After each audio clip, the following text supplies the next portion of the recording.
Bueno, nosotros lo último que habíamos visto eran estos rudimentos de la doctrina de Cristo, estos rudimentos de la palabra de Dios, ¿sí? Cosas que son básicas, ¿sí? O deberían ser básicas como si fuésemos bebés, de las que nosotros nos tenemos que alimentar en primera instancia, ¿sí? Por supuesto, estas serían cosas que los nuevos cristianos deberían aprender, ¿sí? Cosas que los que son más antiguos, que tienen más años de experiencia, que tienen más años caminando junto con Dios, deberían enseñar. Sí, eso es lo que le está recriminando el autor en este final del capítulo 5 y los que le va a seguir exhortando, ¿sí? A lo largo del capítulo 6 hasta que después habla de Melquisedec, ¿sí? Eso lo vimos un poquito en los capítulos anteriores. Entonces habíamos visto esto, ¿no? Los rudimentos de la doctrina de Cristo. Acordémonos, se los repito de vuelta, que ya se los dije muchas veces, que lo que está haciendo el autor va a ser exhortar, ¿sí? Va a ser poner de manifiesto la necesidad que ellos tienen de que Cristo sea lo suficiente, lo superior, lo perfecto, y que se afiancen, ¿sí? Que pueda ser un ancla para sus vidas, y lo hace a través de exhortaciones y a través de mostrar que Jesús es superior a todo lo que ellos habían conocido, ¿sí? Principalmente a un público judío convertido al cristianismo, ¿no? Eso habíamos visto a lo largo de toda la carta. Entonces, cuando nosotros vimos todas estas primeras exhortaciones, y Cristo superior a Moisés, Cristo superior a Aarón, Cristo superior a los ángeles, vemos que a veces intercambia eso o pone en el medio de esos conceptos o esas comparaciones. ¿A qué? Una exhortación, ¿sí? Decirles que es peligroso si ellos van abandonando el camino, si ellos se van desviando del camino, si ellos van de a poco olvidando lo que Dios es, lo que Dios hizo, ¿sí? Y vuelven al pasado, vuelven a lo que ellos habían hecho. Y una de las exhortaciones que vimos, que es lo que vimos en la clase pasada, era esta, ¿sí? La de que una vez que nosotros empezamos en el camino, tenemos que madurar en eso. Y hay problemas, ¿sí? Siempre con el tema de la madurez, porque hay mucha gente que persevera en el camino, pero no madura, ¿no? Vemos que hay cristianos que están toda la vida en la iglesia, pero cuando uno habla con ellos, se da cuenta que no madura, ¿sí? Que no crecen en conocimiento, no crecen en amor, no crecen en santidad, por ejemplo. Entonces, nuestro objetivo debe ser siempre madurar y llevar a las personas que están, por así decirlo, menos maduras que nosotros espiritualmente, a que alcancen un nivel mayor de madurez. Y esto es lo que va a hacer el autor, ¿sí? Se pone como una persona ya madura, exhortando a los menos maduros a que continúen, perseveren en el camino. Si me escuchan la voz rara es porque estuve en un congreso acá de la región centro y bueno, fueron 3 días, todavía me estoy recuperando de todo eso. Entonces, ¿qué es lo que habíamos visto? Estas 6 características que describen lo que un cristiano debería conocer o por lo menos debería tener en cuenta, tener cierto estudio, cierto conocimiento y proseguir a partir de eso, ¿sí? No volviendo a las obras, ¿sí? Sino a través del arrepentimiento, tener fe en Dios, ¿sí? Obviamente Dios, la persona de Dios como el fundamento de nuestra fe, ¿sí? Nuestra fe no está fundada en algo que, solamente en algo que va a pasar, ¿sí? En el hecho de ser salvos, sino que nuestra fe está fundada en la persona misma de Dios, ¿sí? Muchas veces confundimos y decimos, bueno, yo tengo fe de que esto va a pasar, ¿sí? Pero nuestra fe no está en lo que va a pasar. Nuestra fe va a pasar o está fundada, está fundamentada en la persona misma de Dios. ¿sí? A veces nos confundimos en que tenemos fe en que algo va a pasar, cuando deberíamos tener nuestra fe en la persona de Dios que va a ser fiel para que, si eso está, según su voluntad, se cumpla, ¿sí?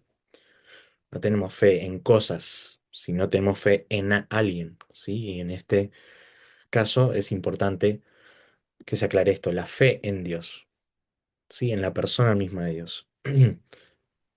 De la doctrina de bautismos, ¿sí? El hecho del bautismo como una señal, como una... Muchas veces hablamos de bautismo como una señal, ¿sí? De estar enterrados en Cristo, ¿sí? Como dice Romanos, que habla del bautismo en Cristo, de la imposición de manos, ¿sí? Eso lo vimos cuando en Hechos, cuando se habla acerca de que recibieron el Espíritu Santo por medio de la imposición de manos y también para que sean mandados, ¿sí? Si se acuerdan de Pablo, que eso lo vimos en Historia de la Iglesia, con imposición de manos fue mandado hacia la misión, ¿sí? Así que no es solamente, o no tiene solamente relación con el Espíritu Santo, sino que tiene relación con mandar a alguien a hacer algo dentro de la iglesia, ¿sí? En el caso de Pablo em, y Bernabé para que sean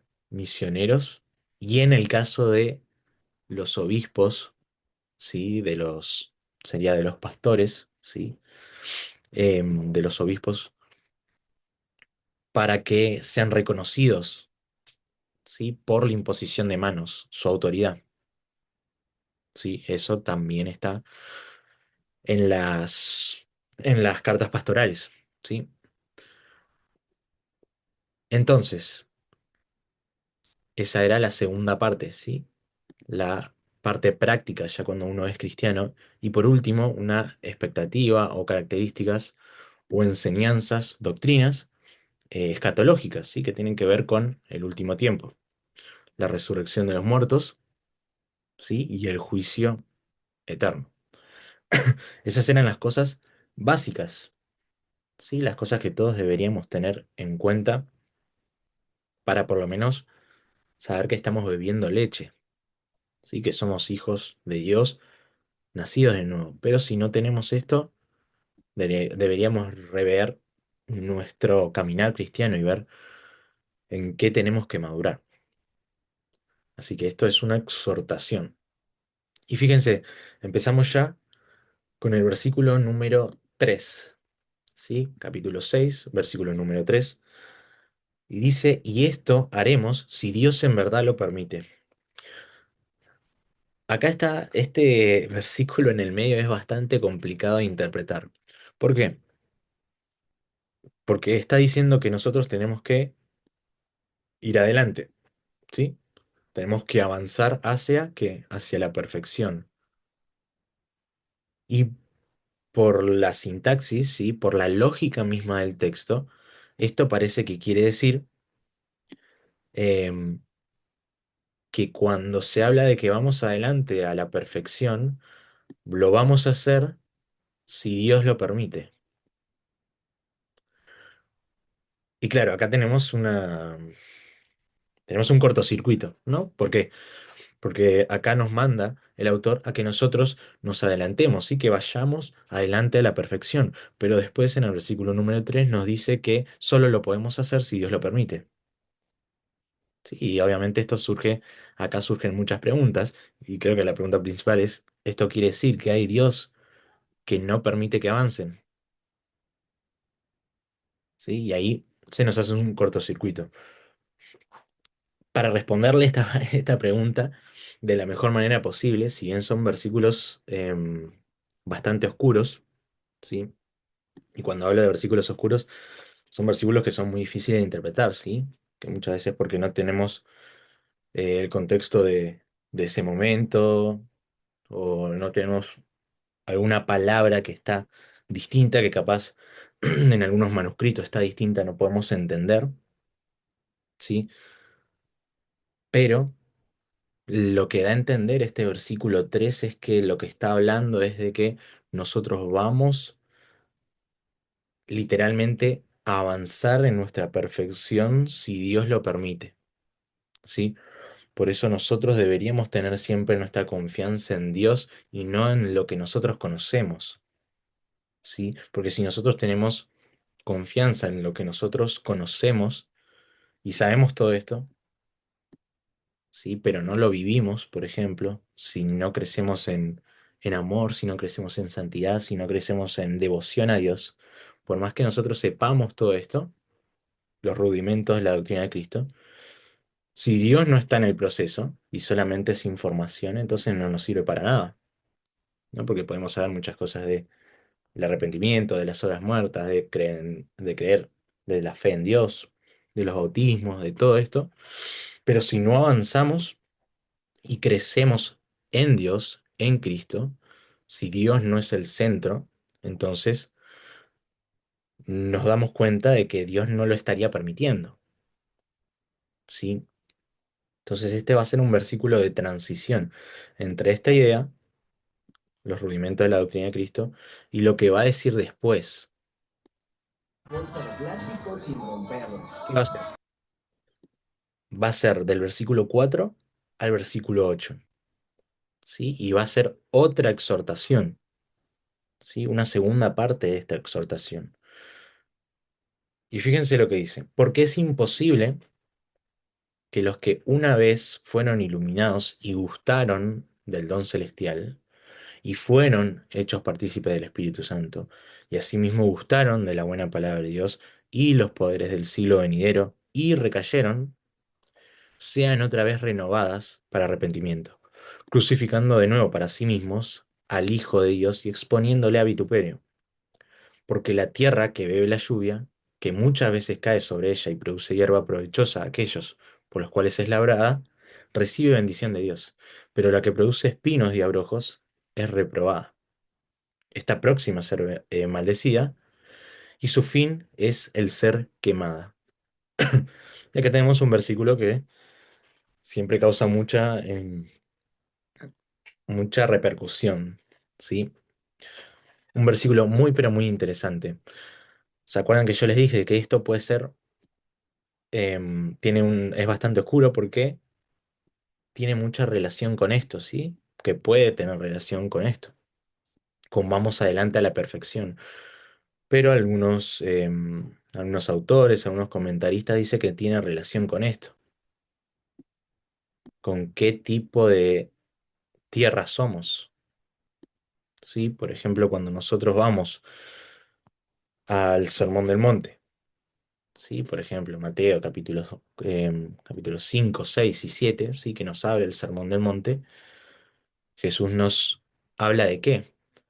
Nos habla de, por ejemplo, dos terrenos, ¿sí?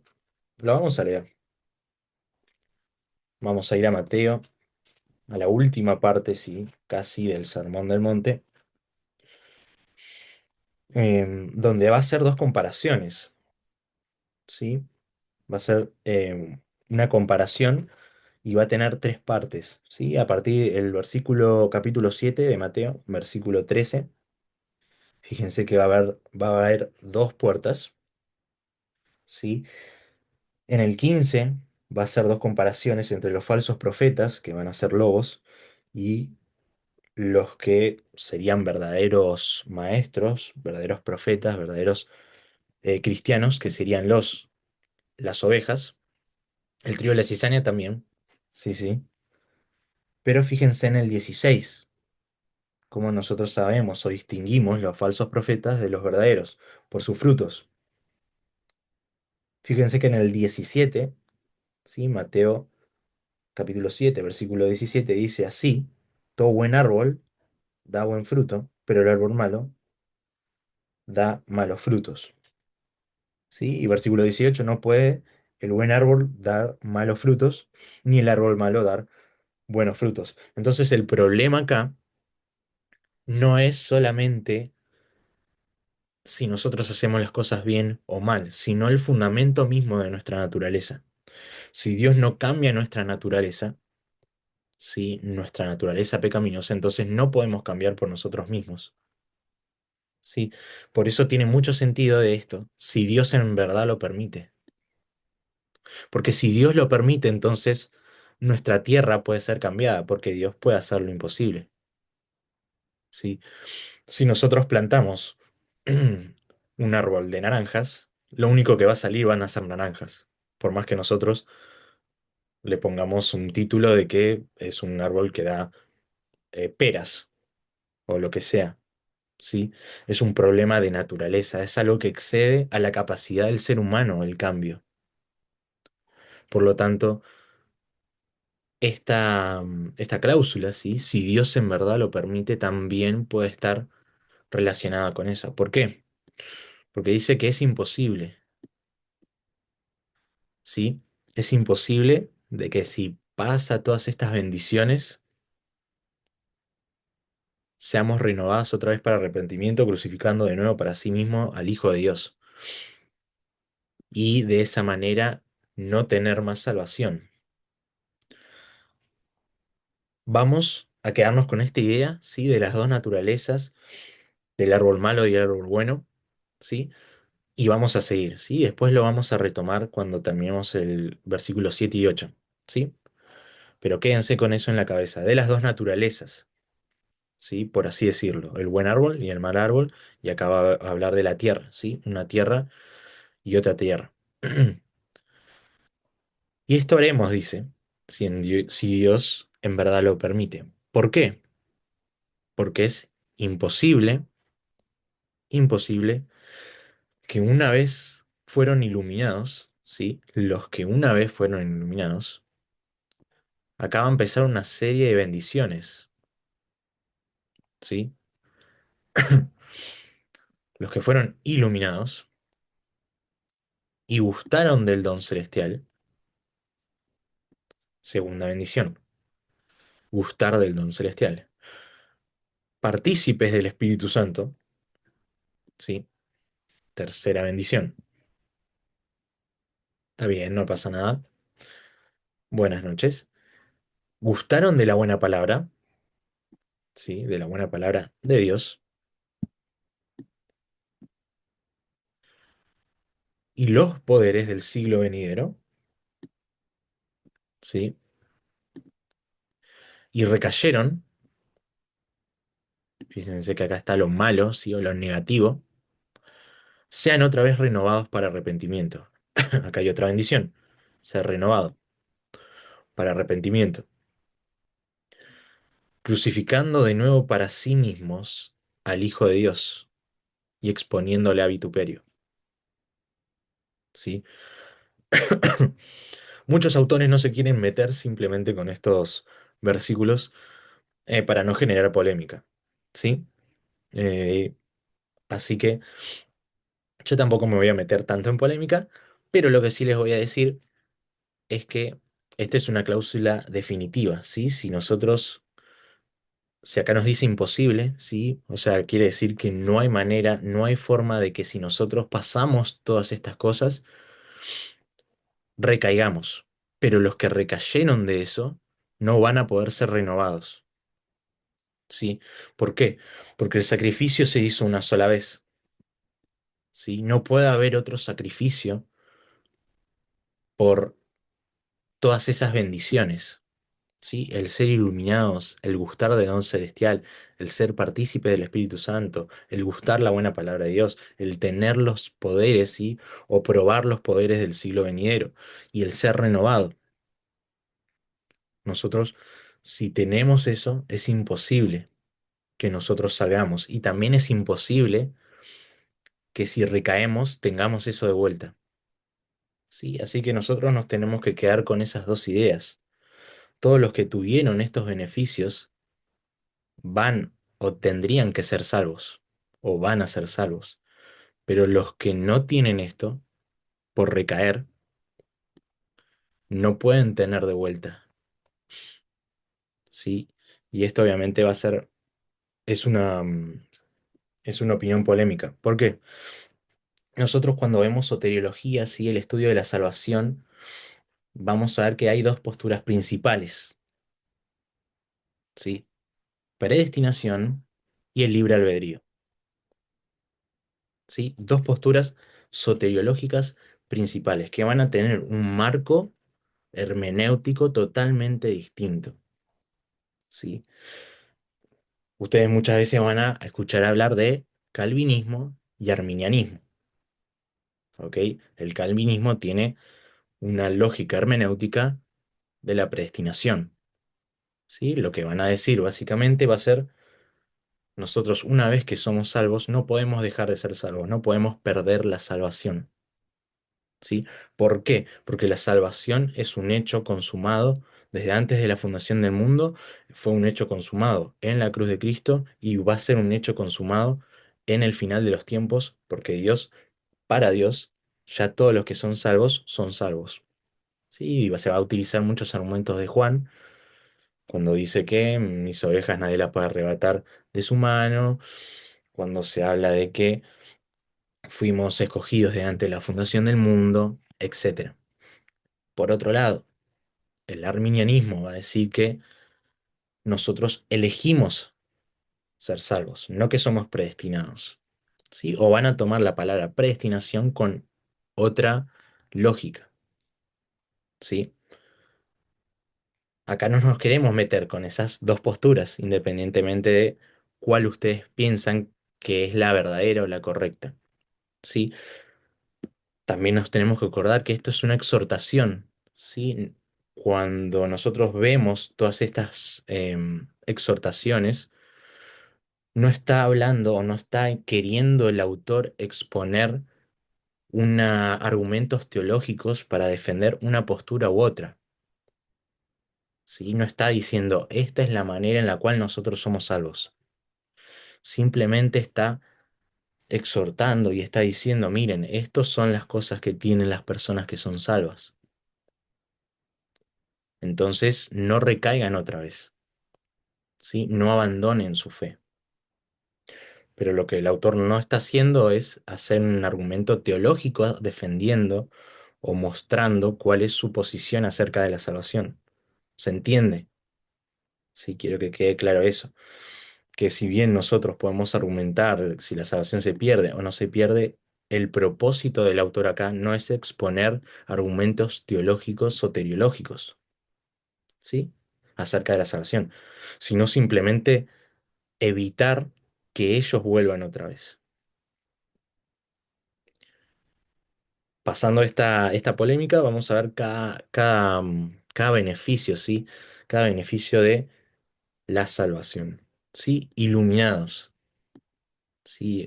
Constantemente la palabra de Dios nos dice que nosotros estamos en tinieblas y ahora tenemos la luz, ¿sí? Por ejemplo, cuando vemos a Jesús, dice que el pueblo que andaba en tinieblas, hablando de Isaías, de la profecía de Isaías, vio la luz, ¿sí? Por ejemplo, Pedro habla de que nosotros fuimos llamados de las tinieblas a la luz admirable, ¿sí? Al reino de los cielos. Es una palabra que es muy, muy utilizada, muy importante, sobre todo para el autor de Hebreos, ¿sí? Que acuérdense, como les dije en las primeras clases, va a utilizar distintos recursos, ¿sí? De estar cerca, de estar lejos, de beber leche, de comer carne, de ver a Cristo, de poner la mirada, de tener la esperanza, ¿sí? De tomar, ¿sí? De asir de la esperanza, que eso lo vamos a ver después, de tener solicitud, ¿sí? De ir, de correr rápido, de correr lento, ¿sí? Utiliza todos argumentos o ideas que tienen que ver con los sentidos, ¿sí? Con la vista. Iluminados.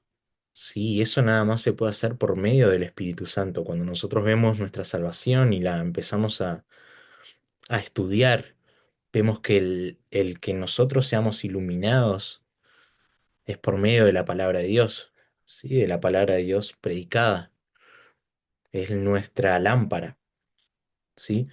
Por lo tanto, nosotros somos iluminados por ella. Y cuando somos iluminados ya estamos lejos o nos alejamos de las tinieblas. ¿Sí? Por eso una vez los que fuimos iluminados, que conocimos la verdad, que gustamos del don celestial.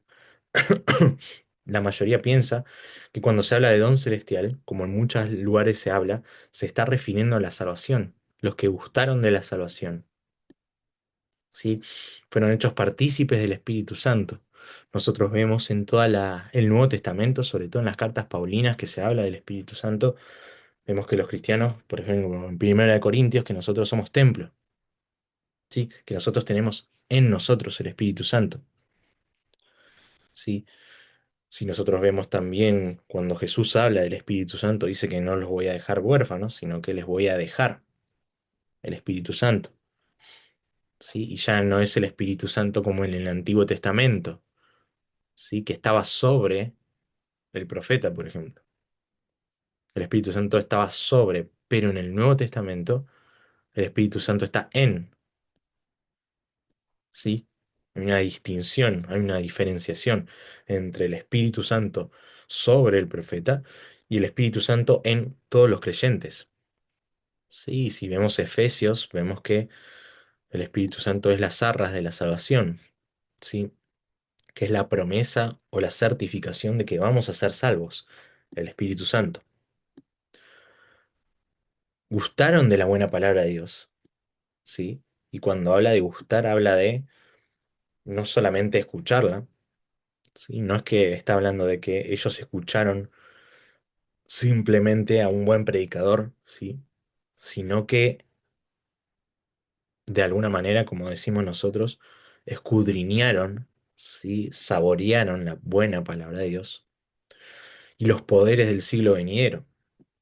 Sí, esto también es un poco oscuro, los poderes del siglo venidero, pero lo que muchos comentan y algunos dicen, y yo estoy de acuerdo, es que cuando se habla de los poderes del siglo venidero, no se está hablando de poderes, ¿sí? En el sentido de que nosotros tenemos, o de dones del Espíritu Santo, no referido a eso, sino que se está refiriendo a tener una sensación, ¿sí? O tener una noción de lo que nosotros vamos a vivir en el nuevo cielo y en la nueva tierra, ¿sí?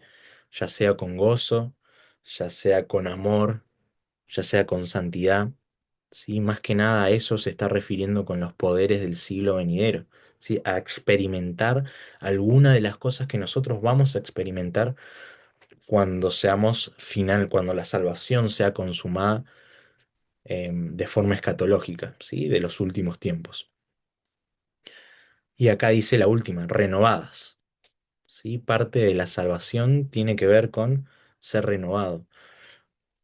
¿Renovación con qué? Con respecto a un cambio de naturaleza. Nosotros tenemos una naturaleza pecaminosa que tiene que morir y nosotros somos renovados para poder seguir a Cristo, ¿sí? Hay que andar en un renuevo de vida, dice Romanos. Renuevo de vida, renovados, ¿sí? Hechos de nuevo. Y que también es lo que dice Pablo, que nosotros somos una nueva criatura. Entonces, fíjense que los que recaen, o sea, los que no dejan todo esto, los que no perseveran en esto, que es lo que va a decir siempre, sí, que tienen que perseverar, entonces crucifican de nuevo para sí mismos al Hijo de Dios. Cosa que es imposible que no se pueda hacer, porque el sacrificio se hizo una vez y para siempre, que eso lo va a decir después. Pero les insta a los hebreos a que sigan, ¿sí? ¿Por qué? Dice, porque la tierra que bebe la lluvia, que muchas veces cae sobre ella y produce hierba provechosa, aquellos por los cuales es labrada, recibe bendición de Dios. Pero la que produce espinos y abrojos es reprobada, está próxima a ser maldecida, y su fin es el ser quemada. Y acá vemos un contraste, ¿sí? Que es el mismo contraste, ahora sí, volvemos a Mateo, el mismo contraste que hace Jesús en Mateo, ¿sí? Acerca de dos cosas. Por un lado, la tierra que bebe la lluvia que muchas veces cae sobre ella, y está la otra, la que, la tierra que produce espinos y abrojos, ¿sí? Es una comparación. Fíjense la que produce esta tierra que bebe la lluvia muchas veces, produce hierba. Esta que produce la otra tierra, espinos y abrojos, ¿sí? Fíjense, la que produce buena hierba, ¿sí? La hierba provechosa, ¿sí? Fíjense que lo que está, el énfasis que está poniendo no es solamente en dar frutos, sí que se vean los frutos, sino es que dar frutos para otros, ¿sí? Fíjense, el provechosa a aquellos por los cuales es labrada, ¿sí? Acá va a ser, obviamente, una comparación que tiene que ver em, con el campo, ¿sí? Fíjense la otra, tierra, ¿sí? Una es para ser labrada, ¿sí? Que da fruto, y la otra es quemada, ¿sí? Entonces hay un contraste muy definido. O uno es labrado o uno es quemado, ¿sí? La que es labrada, que produce fruto, que es provechosa, recibe bendición de Dios. Pero la que tiene el fin de ser quemada, ¿sí? Que produce espinos, abrojos, que es reprobada, es maldecida. Una tiene la bendición de Dios y la otra tiene la maldición de Dios, ¿sí? Entonces nosotros debemos tener cuidado, ¿sí? ¿Qué nosotros somos? Como habla la parábola de Mateo, ¿no? ¿Somos un buen árbol o somos un mal árbol? ¿Sí? Por los frutos nos vamos a conocer, no solamente los otros, sino nosotros también nos podemos dar cuenta qué es lo que está mostrando nuestra vida. ¿Sí? Somos esta tierra que bebe la lluvia, ¿sí? Que se sacia de la lluvia, que está buscando la lluvia constantemente, que recibe la bendición de Dios al final, ¿sí? Porque esta tiene la bendición de Dios acá no está referido a tener bendiciones, ¿sí? Se está refiriendo al don mismo de la salvación, ¿sí? La bendición de Dios mayor es la salvación, es la persona de Cristo,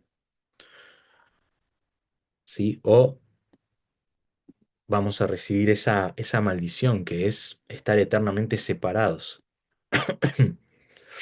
Eso es lo que nosotros tenemos que ver y eso es lo que el autor quiso decirles a los hebreos. ¿Qué tipo de tierra son ustedes? ¿Están siguiendo, están gustando de todas estas bendiciones que les dije recién? ¿Están ustedes yendo hacia adelante en estos rudimentos, en estas rudimentos de la doctrina de Cristo, de la palabra de Dios? Y esa es la exhortación que le está diciendo. Y fíjense, dice, pero en cuanto a vosotros, oh amados, estamos persuadidos de cosas mejores y que pertenecen a la salvación, aunque hablamos así. Fíjense, el autor está diciendo que ellos no van a recibir esto, ¿sí? ¿Por qué? Porque está diciendo que estos hebreos son la tierra que bebe la lluvia, que muchas veces cae sobre ella, produce hierba provechosa, aquellos por los cuales es labrada que recibe la bendición de Dios. ¿Sí? Este pero está en contradicción de esto, del versículo 8. ¿Sí? Pero en cuanto a vosotros, le está diciendo a los hebreos, amados, estamos persuadidos de cosas mejores, ¿sí? Que no van a recibir este fin, el ser quemados, sino que van a recibir cosas mejores que pertenecen a la salvación. Aunque les hablamos así, está diciendo que aunque yo les estoy hablando de esta manera tan dura, ¿sí? Ustedes tienen estas cosas que son mejores. Ustedes pertenecen a la salvación, ¿sí? Por lo tanto, como les dije antes, todos estos versículos no tienen el fin de hablar propiamente de la salvación, ¿sí? No está haciendo un postulado teológico acerca de qué es exactamente la salvación, sino que les está diciendo que hay dos tipos de personas, que no hay que recaer, ¿sí? Y que ellos perseveren y continúen. Estamos persuadidos de cosas mejores. Versículo 10. Fíjense cómo sigue. ¿Por qué está persuadido de cosas mejores? Y acá va a ser lo que, em, también siguiendo con el texto de Mateo, vemos los frutos. Dice, porque Dios no es injusto para olvidar vuestra obra y el trabajo de amor que habéis mostrado hacia su nombre, habiendo servido a los santos y sirviéndoles aún. ¿Sí? Cuando vemos todo este texto en su contexto, ¿sí? Vemos que acá está diciendo el autor que ¿qué? Que él vio sus obras. ¿Sí? Tenemos que estar seguros con respecto al autor y la autoría, que estos hebreos fueron conocidos por el autor. ¿Sí? Si el autor era Pablo, Pablo conoció a estos hebreos. ¿Por qué? Porque dice que él vio. ¿Sí? ¿Y qué es lo que vio él? Vamos a ir de atrás para adelante. Su obra. ¿Sí? Es lo mismo que está hablando Jesús en Mateo. ¿Sí? Por sus frutos, por sus obras, los van a conocer. ¿Sí? Vio sus obras y el trabajo. ¿Sí? De amor. Fíjense el fundamento por el cual nosotros obramos y trabajamos. Nosotros no trabajamos y obramos en las cosas de Dios por algún beneficio. ¿Sí? ¿Por qué nosotros hablamos? ¿Por qué nosotros predicamos? ¿Por qué nosotros enseñamos? ¿Por qué nosotros tocamos? Hablo de música. ¿Por qué nosotros hacemos todo lo que hacemos en la iglesia? ¿Sí? Y fuera de ella. Por amor. No para obtener un beneficio, no para obtener un favor, no para obtener un fin, sino simplemente que el fin es el amor. ¿Sí? Que habéis mostrado a su nombre. ¿Sí? Fíjense que nosotros no trabajamos para ser vistos, no trabajamos para sentirnos bien con nosotros mismos, nosotros trabajamos para que el que trabajamos hacia su nombre, a Dios, ¿sí?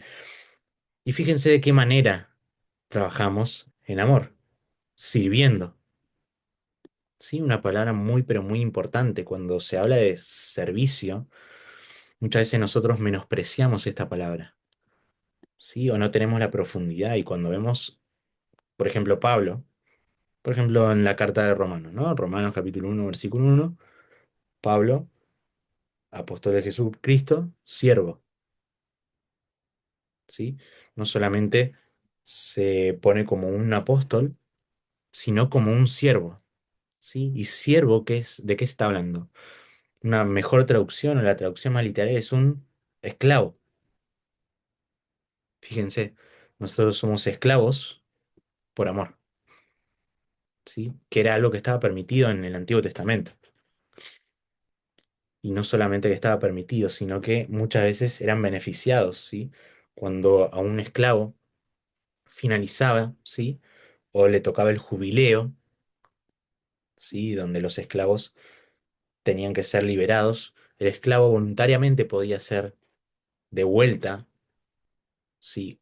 Em, seguir sirviendo, seguir siendo esclavo de su amo, ¿sí? Y muchas veces le convenía, porque tenían beneficios, porque podían compartir el hogar, porque tenían posesiones, ¿sí? Los siervos muchas veces tenían sus posesiones que sus amos le daban, ¿sí? Entonces cuando se habla de servicio tiene que ver con esto, como si fuese un esclavo, pero no cualquier esclavo, sino un esclavo que se queda por amor, como esos esclavos que tenían la libertad de poder hacer lo que quieran. Sin embargo, esos esclavos seguían perteneciendo a su amo, voluntariamente.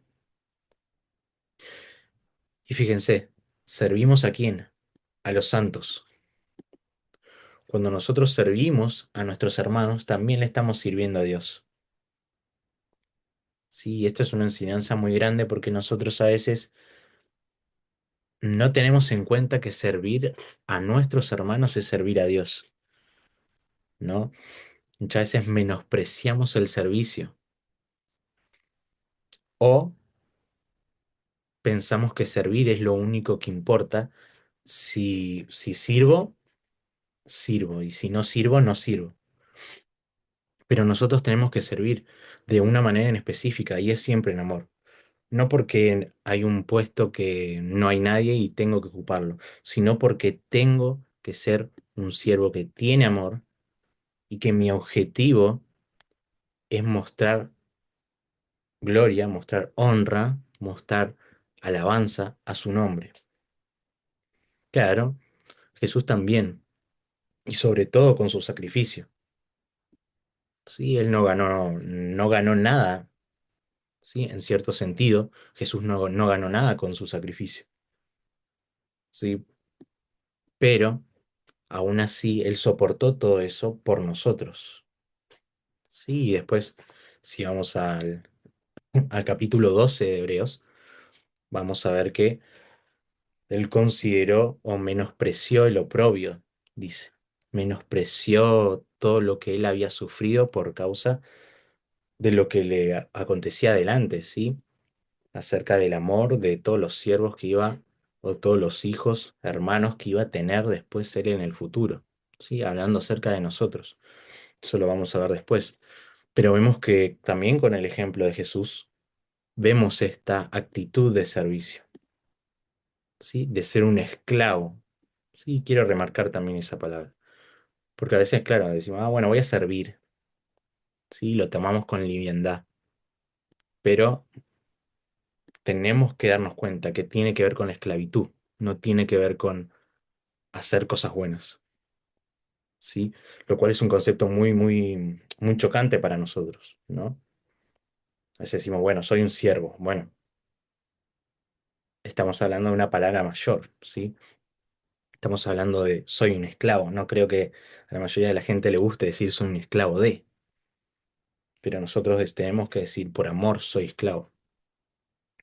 Habiendo servido a los santos, ¿sí? Nuestro objetivo es servir a los santos y sirviéndoles aún, ¿sí?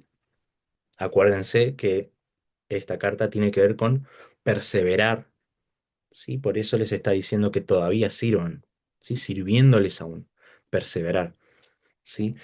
Versículo 11. Pablo, Sí, discúlpame, sí, pero ese servicio es una, como dijiste, esclavo, somos esclavos, pero mm, es por nuestra decisión y por todo lo que uno vive, ¿no? exactamente, No es una obligación, es decisión propia. Una exacto. esclavitud media rara, ¿no? Claro, es una esclavitud media rara. Por eso, si ustedes leen, em, hay un salmo que dice que horadarán su oreja, refiriéndose a Cristo. Sí, no tengo ahora la cita, la debería buscar, pero cuando se habla de eso, sí, con referencia a Cristo, es es una figura, sí, de lo que le hacían a los esclavos. Los esclavos se le horadaba, o sea, se le hacía un arito, por así decirlo, en la oreja, y de esa manera se sabía que él o que esa persona era un esclavo, ¿no? Esa era la manera de identificar un esclavo, ¿sí? Horadar su oreja. Entonces, cuando ellos eran esclavos, ellos se podían sacar eso, ¿no? Pero los esclavos voluntarios se dejaban eso, ¿sí? Como marca de que ellos pertenecían a, ¿sí? Por eso también, de alguna manera, nosotros también estamos marcados, ¿sí? Acuérdense que tenemos también la marca. Por ejemplo, si hablamos de las marcas del Antiguo Testamento, en el Antiguo Pacto, ¿sí? O en la Antigua Dispensación, em, se habla de la circuncisión, ¿o no? ¿Una marca de qué? Una marca de que éramos del pueblo de Dios, de que eran del pueblo de Dios. Nosotros también estamos marcados, ¿sí? Y es lo que va a decir Pablo, que nosotros tenemos la circuncisión del corazón. Entonces estamos marcados, seguimos marcados. Nosotros de una manera simbólica, de una manera espiritual, seguimos siguiendo esa ley de estar horadado, ¿sí? De estar marcado. Pero obviamente es una decisión volitiva, ¿no? O sea, de la evolución, o sea, de nuestra voluntad, el hecho de ser esclavos, ¿sí? Pero obviamente está el Espíritu Santo, ¿no? Que es también lo que tiene que ver con lo que nosotros vimos acá, si Dios en verdad lo permite. También Dios, como dice Filipenses, nos pone el querer como el hacer, ¿no? Por su buena voluntad. Entonces, también eso es un misterio, ¿no? Soberanía de Dios, libertad del hombre, ¿no? Es un súper tema. Me encanta hablar de ese tema. pero estaríamos unas cuantas horas hablando de eso. Pero sí, nosotros somos, la Biblia dice las dos cosas. Dios nos pone el querer, entonces nosotros de alguna manera somos llevados por Dios para ser esclavos voluntarios y nosotros tenemos total libertad para ser esclavos. ¿Sí? Están las dos verdades, las dos verdades están dentro de la Biblia, así que creemos las dos verdades. ¿Sí? Dios de alguna manera nos obliga y nosotros somos totalmente libres para hacerlo. ¿Sí? Pero es un tema muy complejo, muy pero muy complejo. Hace 2000 años que se está debatiendo, ¿no? Este tema, así que está difícil terminar ese debate en una hora, pero muy interesante ese tema. Em, entonces, quiero terminar con este versículo con esto, ¿no? Dice que Dios no es injusto para olvidar, ¿no? Y eso también tiene que ser muchas veces nuestra ancla, nuestra esperanza. Sí, dice que Dios no es injusto para olvidar vuestra obra. Muchas veces nosotros creemos que Dios no nos está viendo lo que hacemos, ¿no? Es como que decimos, bueno, pero yo no estoy haciendo nada, ¿no? Dentro de la iglesia. Puede pasar eso, ¿no? O sea, yo nada más, no, trabajo y voy los domingos, o voy este día o este otro día, ¿no? Pero fíjense, dice que Dios no es injusto para olvidar vuestra obra. Y cuando se habla de obra, se está hablando de toda la obra, ¿sí? No se está hablando solamente de un ministerio, no está hablando de solamente de ir y predicar. Está hablando de toda nuestra obra, de toda nuestra vida, ¿sí? Muchas veces decimos, bueno, no estoy predicando, entonces no estoy sirviendo, ¿no? Que eso es lo que tiene hay mucha, por así decirlo, hay una especie de idolatría con respecto al servicio, ¿sí? Porque solamente se da el respeto, se da el honor a aquellos que son pastores, a aquellos que son líderes, a aquellos que predican, a aquellos que hacen algo muy vistoso, ¿no? Pero ¿qué pasa con los que, no sé, trabajan nada más? ¿No? Que van a la iglesia, que asisten a la iglesia y trabajan. Sí, es que Dios no se acuerda de eso, o que Dios no lo tiene en poco eso. Y acá te dice que no. Sí, nosotros podemos servir en cualquier lugar. Justo estaba hablando acerca del tema este de servicio, ¿no? Y tenemos este sesgo, esta tiniebla de que nosotros decimos, bueno, servir es hacer algo en la iglesia, ¿no? Servicio como sinónimo de hacer, ¿sí? Pero en realidad el siervo es alguien que es. ¿Sí? Es alguien que vive como siervo. Nosotros no es que somos, no es que cuando estamos, por ejemplo, ¿no? Si yo voy a predicar, no es que yo estoy sirviendo a Dios cuando voy a predicar. Yo soy siervo las 24 horas del día, incluso cuando estoy durmiendo. Sigo siendo un siervo. Mi estatus es de siervo. ¿Sí? Como nosotros decimos, no es que soy un hijo de Dios cuando leo la Biblia y cuando oro, o cuando estoy ayunando, o cuando hago algo, sino que somos siempre hijos de Dios. De la misma manera la palabra siervo. Sí, nosotros somos siervos constantemente, entonces nosotros estamos sirviendo a Dios constantemente. Cuando nosotros tenemos un buen pensamiento, cuando nosotros pensamos, no sé, tenemos la oportunidad de hacer algo bueno y lo hacemos, por más de que sea algo chiquitito, por más de que sea algo que parece que nadie lo tiene en cuenta, dice que Dios no es injusto para olvidar. Dios no se olvida de eso que hacemos. ¿Sí? Y esto debería reconfortarnos.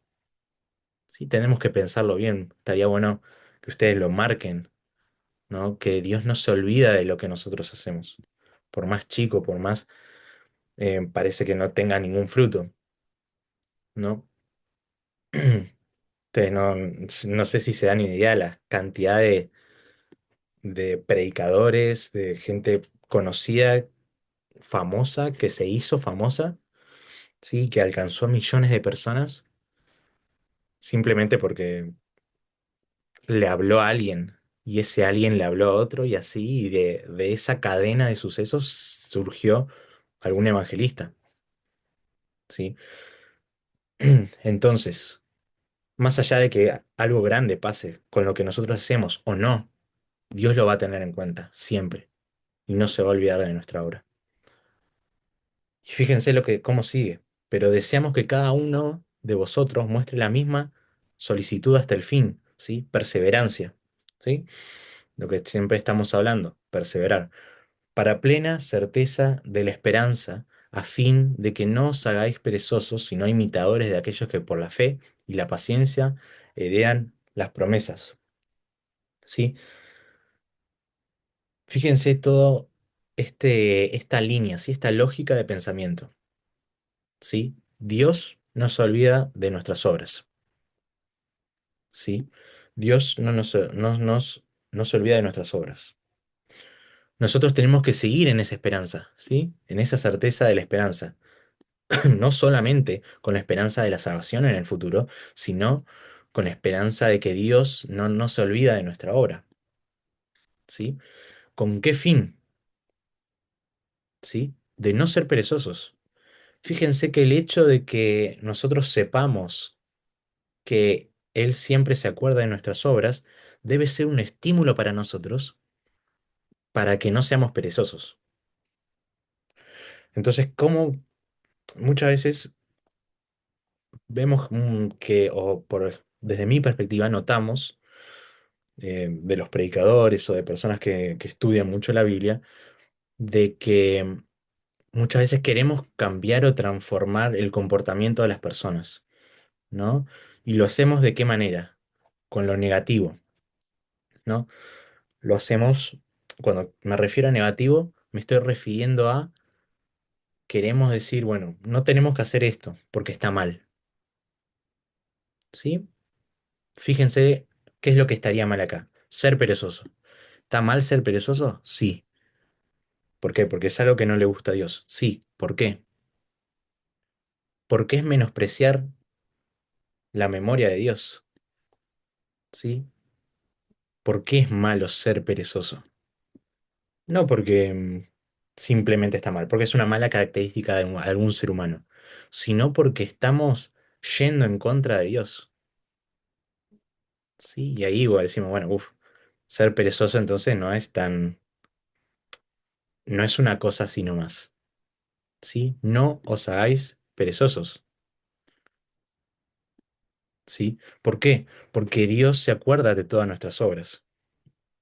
Entonces nosotros tenemos que usar esto, ¿sí? Que Dios no es injusto para olvidar nuestras obras, por más pequeñas que seas, como si fuese un motor. ¿Un motor para qué? Para andar en buenas obras, para ser diligentes, ¿sí? Una palabra que se utiliza bastante, ¿sí? Sean diligentes, continúen, perseveren, ¿sí? Y no ser perezoso, ¿sí? No ser nunca perezoso. Y fíjense, ¿por qué? Porque Dios no es injusto, porque miren, tenemos ejemplos, ¿sí? Ejemplos de qué, como Abraham, ¿sí? Que por la fe y la paciencia heredan las promesas, ¿sí? Sino imitadores de aquellos que por la fe y la paciencia heredan las promesas. Nosotros eh, muchas veces no tenemos en cuenta las promesas del Antiguo Testamento o a veces aplicamos mal las promesas del Antiguo Testamento a nosotros, ¿sí? Cuando ustedes analizan el Antiguo Testamento, hablando un poco de hermenéutica, nosotros muchas veces aplicamos promesas del Antiguo Testamento al Nuevo Testamento, ¿sí? Y las aplicamos a nosotros y las aplicamos mal, ¿sí?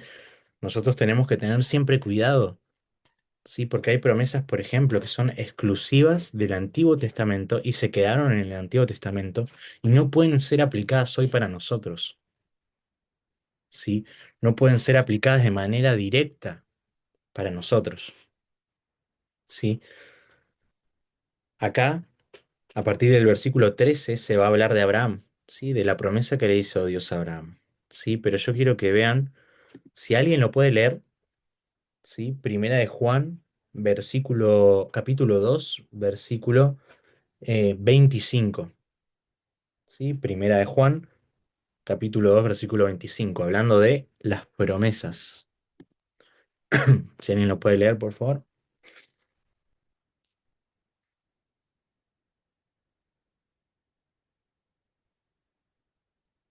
Y esta es la promesa que Él nos hizo, la vida eterna. Bien, cuando nosotros vemos promesas, para ser seguras, vamos a tratar siempre de aplicar las promesas del Nuevo Testamento a nuestras vidas, ¿sí? Y analizar siempre las promesas del Antiguo Testamento aplicadas a nosotros, ¿sí? Obviamente yo sé que hay un montón de...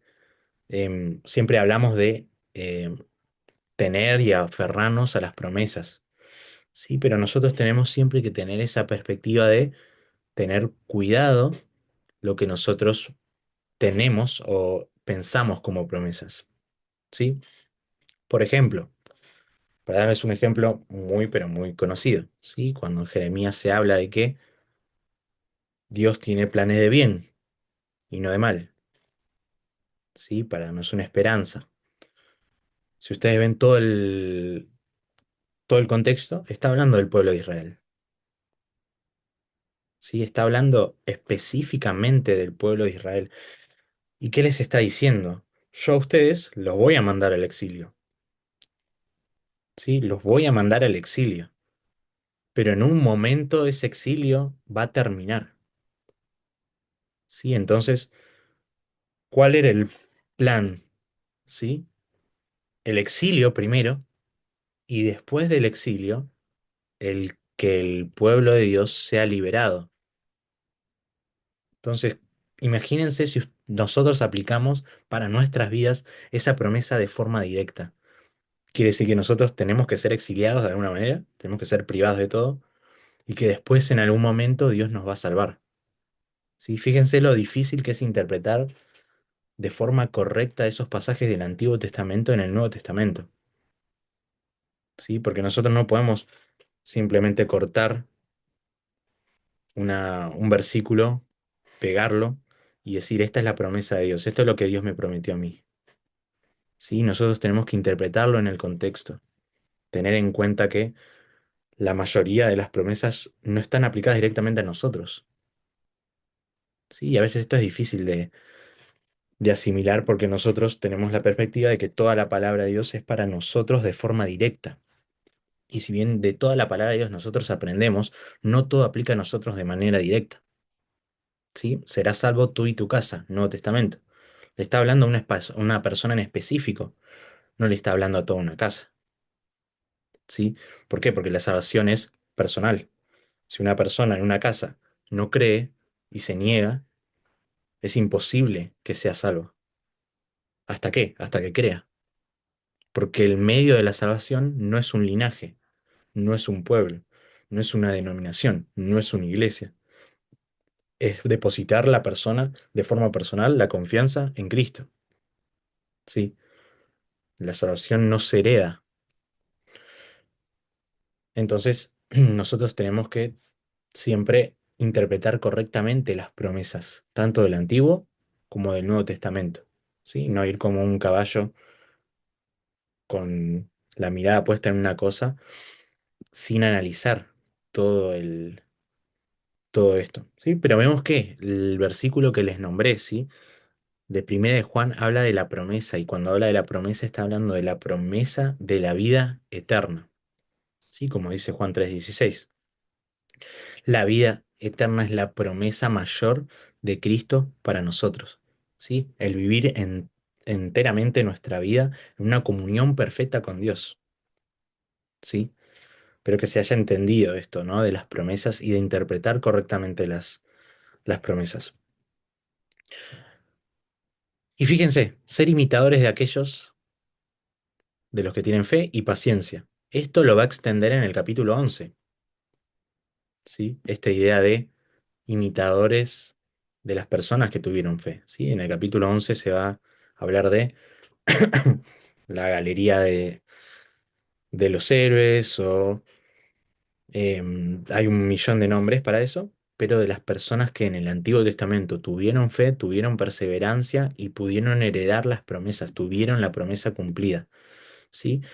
Específicamente el capítulo 11 va a hablar de que la promesa que iban a heredar era tener la salvación, ¿sí? Pero eso lo vamos a analizar específicamente cuando lleguemos al capítulo 11. Y acá específicamente va a hablar de Abraham, ¿sí? Fíjense, Dios hizo la promesa a Abraham, ¿sí? Esto lo vieron en Panorama Bíblico.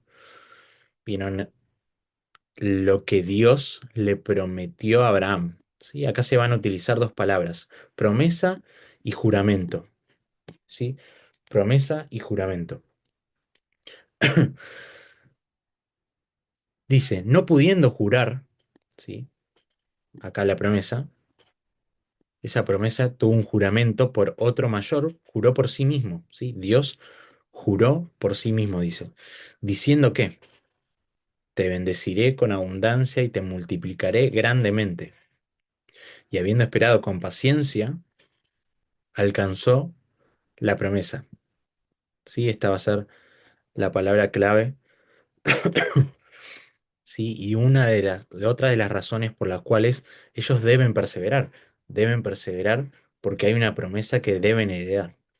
¿Sí? Esa va a ser la lógica que va a utilizar. ¿Sí? Y eso se puede heredar solamente por la fe y la paciencia. ¿Sí? Sin fe y sin la paciencia, que es la que acompaña la fe, entonces no podemos heredar la promesa y estos hebreos no pueden esperar heredar la promesa de la salvación si no tienen fe y no tienen paciencia, ¿sí? Y no perseveran.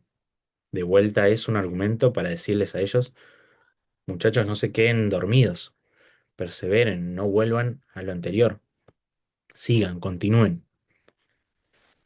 Y acá utilizo un argumento del juramento, ¿sí? Conforme a la costumbre, se juraba por alguien más, ¿sí? Por alguien mayor. No hay nadie mayor que Dios, por lo tanto, él juró por sí mismo, ¿sí? Esa es la lógica de este texto. ¿La lógica cuál es?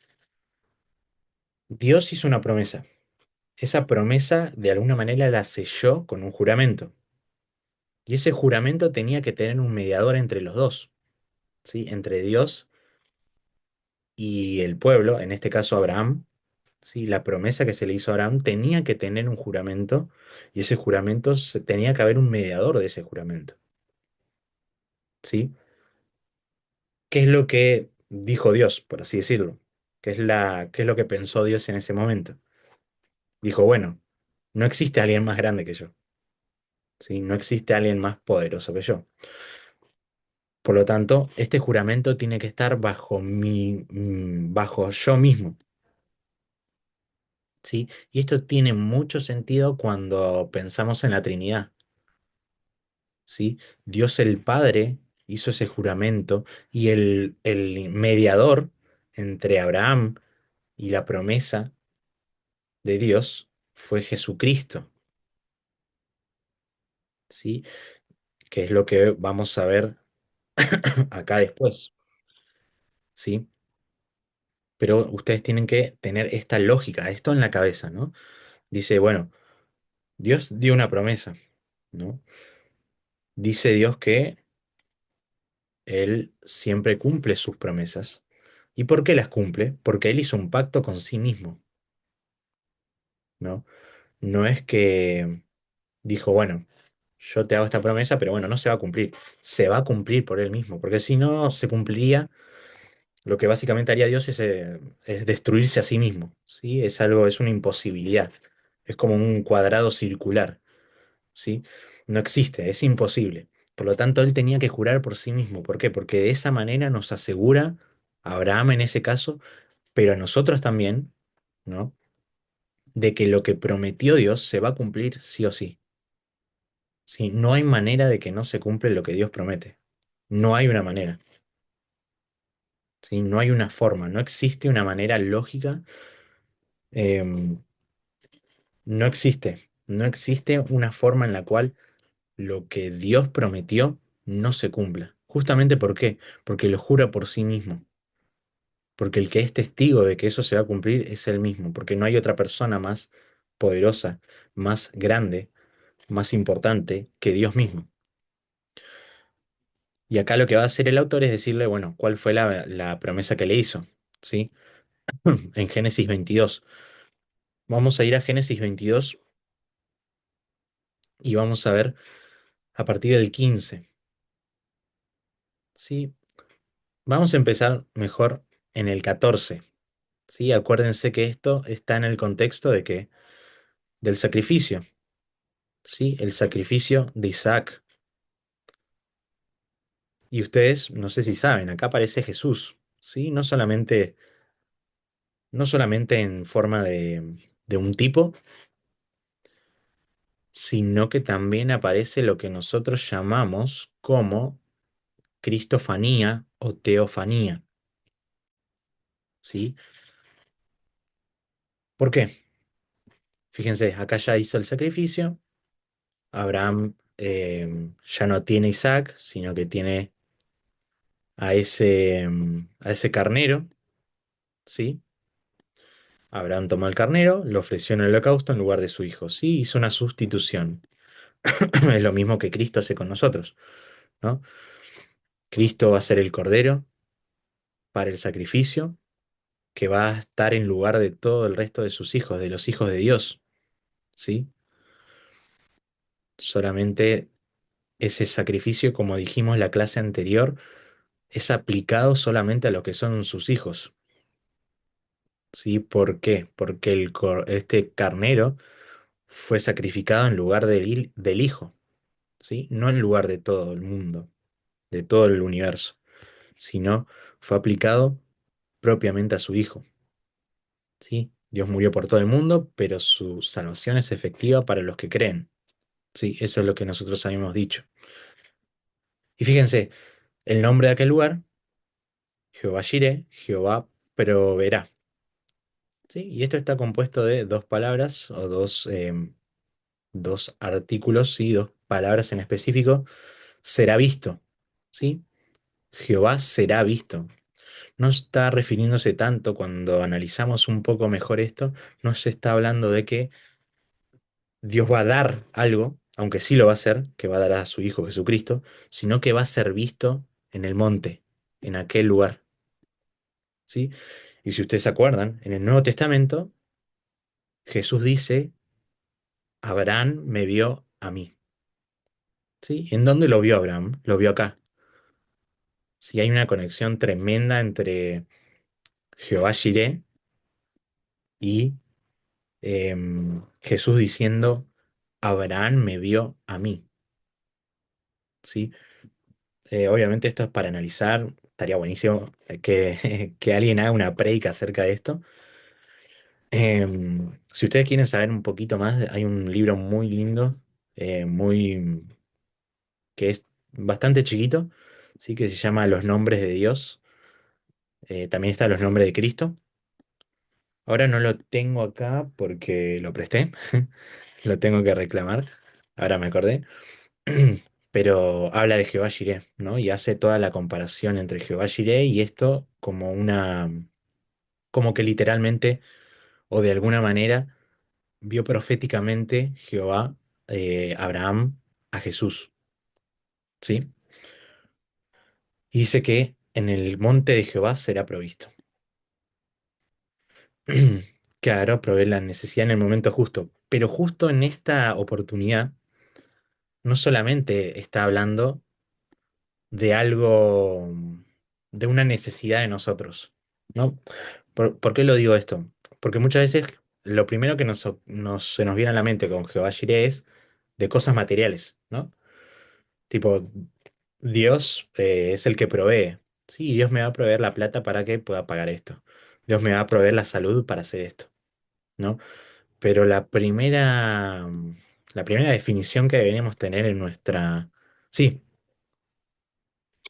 Sí, Pablo, no, en realidad lo que quise poner es justamente esto, de que vemos Jehová Jireh como el Dios que provee, pero en realidad es el Dios que ve.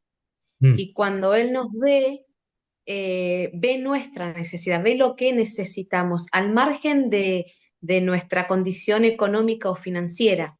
mm, Digo, esto que vos decís, que remarcás como el Dios que ve mm, más allá, digamos, de una simple provisión económica. claro. Y también está muy bueno si ustedes leen ese libro, si no recuerdo mal es el primer capítulo, que es justamente Jehová Jireh, que es no solamente que que va a ser visto o que él ve más allá, sino que está hablando de también de algo que va a pasar en el escatológicamente, ¿no? En donde Dios será visto de verdad. Acuérdense, si no me acuerdo, si no recuerdo más, es en Pedro, cuando dice que nosotros lo veremos como tal cual Él es, ¿no? Y ahí también se aplica Jehová Jireh, porque dice que Dios será visto. Y fíjense, dice en este monte. Muchos dicen que donde cuando se habla de este monte también se está refiriendo a Monte Jerusalén, que si ustedes se acuerdan bien, de manera escatológica, Jerusalén va a ser la nueva tierra y el nuevo cielo del cual se va a expandir hacia toda la tierra, ¿sí? No sé si se acuerdan ustedes o tienen idea de esto. Esto es muy, tiene mucha profundidad, ¿no? Porque también se está refiriendo de forma escatológica Apocalipsis, ¿sí? En la Nueva Jerusalén. Y se cree que donde estaba el monte, ¿sí? También fue o estaba muy cerca de donde también se hizo el sacrificio de Cristo, ¿sí? El Gólgota. Pero bueno, ahí hay muchas teorías. Pero sí, tiene que ver no solamente, no con proveer en el sentido de dar cosas, sino con ser visto, ¿sí? Es una muy buena, es una mejor interpretación que las que se dan modernamente acerca de la plata, normalmente, ¿no? Se habla de dinero. Y entonces, y llamó el ángel de Jehová a Abraham. Sí, muchas veces el ángel de Jehová se está refiriendo a una cristofanía, ¿sí? Una aparición de Cristo en el Antiguo Testamento. Y fíjense, ¿por qué decimos que es Cristo en el Antiguo Testamento? Dijo, por mí mismo he jurado, dice Jehová. ¿Sí? Habla como si fuese Jehová. Por cuanto has hecho esto y no me has rehusado tu hijo, tu único hijo, de cierto te bendeciré y multiplicaré tu descendencia como las estrellas del cielo, etcétera, etcétera. ¿Sí? Y ahí está la promesa. La promesa que le hizo el ángel de Jehová.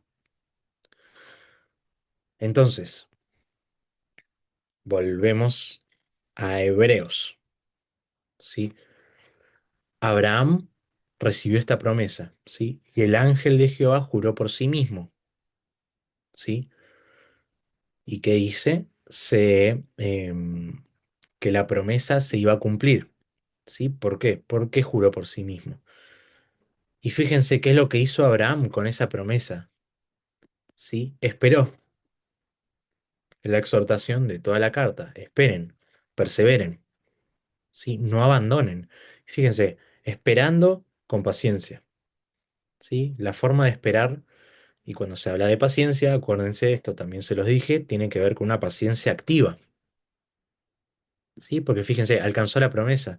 Si alcanzó la promesa, quiere decir que se movió hacia la promesa. Por lo tanto, esta paciencia no es pasiva, ¿sí? Fíjense que ahí, si ustedes ven abajo de todo, dice que es un verbo, ¿sí? Esperando con paciencia, esperando en realidad, ¿sí? Siguiendo con paciencia la esperanza, la promesa, ¿sí? Alcanzó la promesa y esa promesa se cumplió obviamente parcialmente con el nacimiento de su hijo Isaac, ¿sí? Y después se cumplió con el tener descendencia, ¿sí? Sino que también se cumplió con nosotros. Acuérdense que dice, parte de la promesa, parte de ese pacto que Dios había hecho era que iban a ser benditas todas las naciones de la tierra, ¿sí? ¿Y cómo se cumple eso? Se cumple con Cristo, ¿sí? Que también es descendiente de Abraham, ¿sí? Entonces esa promesa se cumple y se sigue cumpliendo, ¿sí? De forma perpetua hasta que deje de haber salvos, ¿sí?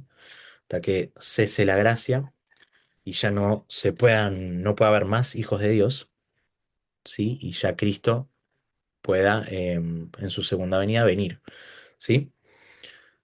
Entonces, fíjense, alcanzó la promesa con paciencia. Dice, porque los hombres ciertamente juran por uno mayor que ellos, y para ellos el fin de toda controversia es el juramento para confirmación. ¿Sí? Básicamente lo que está diciendo acá es que es retomar esto, ¿no? Jurar por sí mismo, y siempre se jura por uno mayor que ellos. Por lo cual, sí, queriendo Dios mostrar más abundantemente a los herederos de la promesa la inmutabilidad de su consejo, ¿sí? Un montón de palabras difíciles hay acá, interpuso juramento, ¿sí? Y vamos a quedarnos acá, ¿sí? Vamos a ver esto. Jurar por sí mismo, ¿sí? ¿Por qué Dios juró por sí mismo? ¿Por qué no simplemente pudo haber dicho, yo te prometo que voy a hacer esto y listo? ¿Sí? Justamente esto es lo que está diciendo, para mostrar más abundantemente a los herederos de la promesa. Acuérdense que esto lo vimos, ¿sí? Cuando vimos el capítulo 1, ¿se acuerdan cuando hablaba de los ángeles que eran ministradores de los que eran herederos de la salvación? ¿Se acuerdan? Ahí también se va a utilizar estas palabras, herederos de la promesa.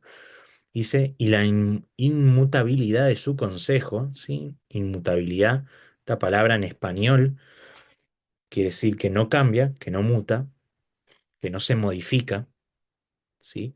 Herederos de la promesa que no se modifica, de su consejo. Interpuso juramento.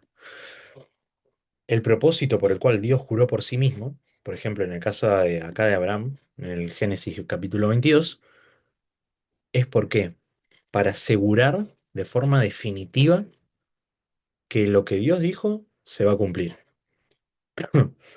¿Sí? Por lo tanto, en primer lugar, la promesa de Abraham se sigue cumpliendo y se va a terminar cumpliendo. ¿Sí? Por lo tanto, todos los que van a ser salvos, herederos, van a ser salvos. ¿Sí? Eso es lo que va a decir. Y otra cosa, y otra característica, ¿sí? De la promesa no es que se va, no solamente es que se va a cumplir definitivamente porque Dios juró por sí mismo, sino porque su consejo, o sea, sus palabras, no cambian. Inmutable. La inmutabilidad es una característica o una em, propiedad de Dios, de la persona de Dios. Cuando estudiamos teología propia, ¿sí? Teología propia es el estudio de Dios, vemos la personalidad de Dios, ¿sí? O la persona de Dios y sus características, ¿sí? Y nosotros vemos que Dios tiene ciertas características que son comunicables y otras que son incomunicables, ¿sí? Depende del autor, ustedes van a ver distintas divisiones acerca de de la persona de Dios, ¿sí? La que me parece más normal y es la que usan la mayoría de los teólogos hoy en día son estos: atributos comunicables y atributos incomunicables. Uno de los atributos incomunicables es su inmutabilidad, ¿sí? Dios no cambia, Dios no puede cambiar, ¿sí? No sé si ahí alguien quería hablar, creo que hablé en el micrófono. Bueno, Oh, pues sin querer. ah, no pasa nada. Em, Atributos incomunicables, uno de ellos es su inmutabilidad, Dios no puede cambiar. Si no es que Dios no cambia, Dios no puede cambiar. Su naturaleza hace que su persona no pueda cambiar, ¿sí? Y esto es muy, muy importante que ustedes tengan en cuenta, porque hay características propias de Dios que no pueden ser comunicadas, justamente, por eso se llaman comunicadas o incomunicables, a sus criaturas. Por ejemplo, el amor sí es comunicable. Si bien no es el mismo tipo de amor, ¿sí? Dios lo comunica a nosotros. Por eso nosotros podemos amar, porque Dios también es amor. Por ejemplo, la misericordia, la justicia. Hay un montón de cosas que son comunicables, pero alguno de los atributos incomunicables es que es inmutable. ¿Sí? Normalmente esto se llama teología catafática. No importa si ustedes se acuerdan de esta palabra o no, pero ¿qué quiere decir esto? Que aprendemos quién es Dios o sabemos quién es Dios por medio de negativos. Conocemos a Dios por lo que Dios no es, ¿sí? Inmutable, que no cambia, ¿sí? No sabemos lo que es esto. No sabemos, no conocemos la dimensión de que Dios es inmutable. Solo sabemos que no cambia. Sabemos que Dios es infinito, ¿sí? Que no es finito, quiere decir. O sea, conocemos a Dios por lo negativo, por lo que no es, no por lo que es. ¿Sí? Es una forma de conocer a Dios, es una forma de aproximarnos a la persona de Dios. Claro, otras son su omnipotencia, omnisciencia, omnipresencia. ¿Sí? Él es todopoderoso, Él conoce todo y Él está en todos lados. ¿De qué manera? Es un misterio. ¿Sí? Es algo que no nos cabe en la cabeza. ¿Sí? Por eso son atributos incomunicables. Nosotros no entendemos, no comprendemos la dimensión de que Dios existe en todos lados al mismo tiempo, de la misma manera o en distintas maneras. No conocemos a profundidad, pero sabemos que Él no cambia, ¿no? También por eso eh, podemos estar seguros de que Él no se olvida de nuestras obras, porque Él conoce todo, porque Él es omnisciente, por eso también Él puede conocer y acordarse de todas nuestras obras. Ahora, ustedes van a notar, ustedes me van a decir, bueno, pero hay lugares en donde Dios cambia, ¿no? Sí, no tengan temor a decir que es así, porque si nosotros vemos, por ejemplo, Génesis, dice que Dios se arrepintió. Si nosotros vemos Génesis 6, vemos que dice que Dios se arrepintió de haber creado al hombre. Si nosotros vemos en Éxodo a Moisés, vemos que dice que Dios se arrepintió de matar al pueblo. ¿Qué hacemos con eso? ¿No? Es una buena pregunta. Em, Nosotros cuando hablamos de inmutabilidad, ¿sí? Nos tenemos que dar cuenta que cuando se nos habla en la Biblia de que Dios cambia, no nos está diciendo específicamente que Dios cambia, sino que habla de un antropomorfismo, ¿sí? ¿Qué quiere decir antropomorfismo?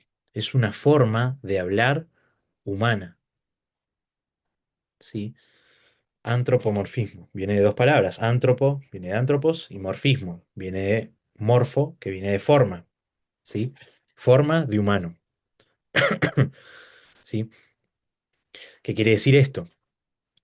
Que Dios nos comunica a nosotros de una forma humana por medio del Espíritu Santo, ¿no? Eso es lo que hablamos literalmente al inicio de la clase cuando habíamos todas las referencias cruzadas, ¿no? de la Biblia. Que eso obviamente no era algo que excedía la clase, por lo tanto no está en la grabación, ¿sí? Y no está en la clase. Pero vemos que la Biblia, al ser inspirada por Dios, ¿sí? Si bien tiene atributos que son divinos, tiene que ser utilizado, o Dios tiene que utilizar un lenguaje humano, porque si no, no entenderíamos a Dios, ¿sí? Y parte de ese lenguaje humano, por ejemplo, es cuando habla de la palabra que Dios se arrepintió, ¿sí? No está hablando tanto del arrepentimiento como lo pensamos nosotros. No es que Dios se arrepintió, no es que Dios dijo, uy, qué mal lo que hice, ojalá no lo hubiese hecho. No dice eso, sino lo que está diciendo es una característica del corazón de Dios o una ventana al corazón de Dios para que nosotros sepamos qué es lo que le causó a Él, ¿sí? Entonces se utilizan muchos antropomorfismos, ¿sí? Pero Dios no puede cambiar.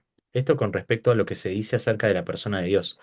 Antropomorfismo también se utiliza cuando se habla de un lenguaje humano para referirse a Dios, por ejemplo, la mano de Dios, el brazo de Dios, la diestra de Dios, los pies, la espalda, los cabellos, etcétera. Las manos, el hueco de su mano. ¿Sí? Eso también son antropomorfismos, pero en otro sentido. ¿Sí? Este sentido es el sentido de la persona de Dios. Dios no cambia. ¿Sí? Antropomorfismo en ese sentido.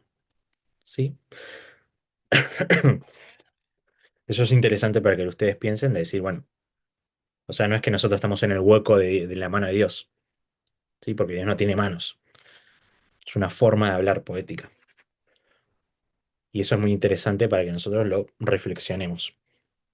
Versículo 18, ¿sí? Interpuso juramento. O sea, puso a alguien entre sí mismo y los hombres.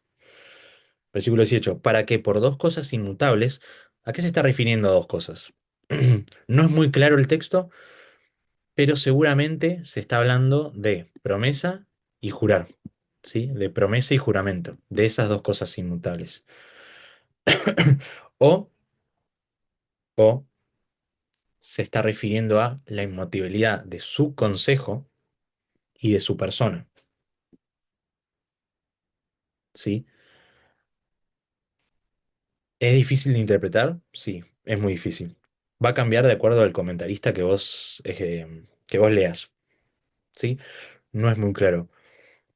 Lo más probable, por ejemplo, Calvino dice que está hablando de los juramentos y las promesas. Hay otro autor que, bueno, no lo tengo acá, pero lo tengo en esta aplicación, que es un comentario, un exégesis al Antiguo Testamento y al Nuevo Testamento. Habla de que está hablando de la inmutabilidad de su consejo, ¿sí? Las dos cosas inmutables son su consejo o su persona, eh, y las promesas o juramentos. No es muy claro, ¿sí? No es del todo claro en su contexto. Pero ¿qué es lo importante de esto? Que es imposible que Dios mienta, ¿no? ¿Por qué es imposible que Dios mienta? Porque Él es inmutable. Si Él dijo algo, eso va a pasar sí o sí. Si Dios miente en algo, quiere decir o que no es Dios o que interpretamos todo mal, ¿sí? Porque muchas veces pasa que nosotros decimos, bueno, Dios me prometió esto, ¿no? Y eso no pasa, no pasa, no pasa, no pasa. Y si no pasa, quiere decir que no fue algo de Dios, ¿sí? A veces es difícil aceptar que hay una promesa que nosotros queríamos, que pensábamos que era de parte de Dios, al final no era de parte de Dios, ¿no? El problema es que si nosotros decimos que es de parte de Dios y no pasa nunca, entonces Dios está mintiendo, ¿sí? Entonces es muy peligroso jugar con que Dios me prometió esto o esta promesa es de Dios para mí, ¿sí? Eso viene también ligado con lo que nosotros habíamos hablado de esto, ¿no? De heredar las promesas. ¿Qué promesas? ¿No? Específicamente en el Antiguo Testamento la promesa es la salvación, ¿sí? Es el don de Dios, la salvación. Pero después, muchas veces nosotros tenemos esa perspectiva de tener promesas personales, ¿no? Que no está mal, están a lo largo de toda la escritura, ¿no? Por ejemplo, la promesa de tener un hijo, ¿sí? De que alguien que no puede tener hijos tenga una hija, puede ser una promesa de parte de Dios para la vida de alguien, ¿sí? Pero si eso nunca pasa, entonces no es una promesa para aplicar para esa persona. Por lo tanto, es imposible que Dios mienta, porque debido a su naturaleza, ¿sí? Porque Dios no puede cambiar, es inmutable. Por eso Dios no puede cambiar, debido a su propia naturaleza. Como nosotros, ¿no? Nosotros no podemos volar, porque nuestra naturaleza está hecha de tal manera que no podemos volar. Es una imposibilidad, es algo imposible. De la misma manera, Dios, por así decirlo, en este caso, haciendo esta comparación, no puede volar, no puede mentir, porque su naturaleza le impide que Él mienta. Entonces, porque es imposible que Dios mienta, entonces tengamos un fortísimo consuelo los que hemos acudido para asirnos de la esperanza puesta delante de nosotros. Acá hay un montón de palabras extrañas en la Reina Valera. Vamos a ver alguna otra, alguna otra versión. Em, Versículo 18. Em, a fin de que por dos cosas inmutables, en las cuales es imposible que Dios mienta, seamos grandemente animados los que hemos huido para refugiarnos, echando mano de la esperanza puesta delante de nosotros.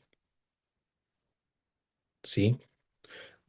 Esta me gusta. Esta es la versión, si no recuerdo mal, la Biblia de las Américas. ¿Sí? Esta es una traducción al lenguaje actual, la tercera, y la última es una traducción literal. Por eso ustedes si la leen van a ver que habla como medio en modo simio, ¿sí? En modo mono, pero porque es literal. Versículo 18, ¿sí? Es imposible que Dios mienta. Tengamos un fuertísimo consuelo, ¿sí? Es imposible que Dios mienta. Seamos grandemente animados, ¿sí? Literalmente dice en el griego fuertísimo consuelo, ¿sí? Tengamos mucho consuelo.